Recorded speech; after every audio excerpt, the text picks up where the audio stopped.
boleh bagi tahu pengalaman Cikgu Nazahar Garden? Menarik tempat ini, luas dan pelbagai kita nampak ada haiwan yang pelbagai dan kita pun tengok tempat gardennya pun menarik, cantik dan berwarna-warni, murid pun suka dan bolehlah untuk kepada ibu bapa bawa anak dan keluarga ataupun rakan bolehlah bawa ke Zahara Garden ni.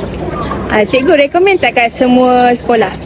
Sangat-sangat sebab sesuai dengan murid-murid yang baru lagi orang kata nak cuba pegang haiwan, menyentuh kan. Jadi rasa mereka sangat sukalah sebab dengan keadaan yang suasana yang berwarna-warni menarik perhatian kanak-kanak. Okey, terima kasih Cikgu. Jangan lupa like, comment, share and follow.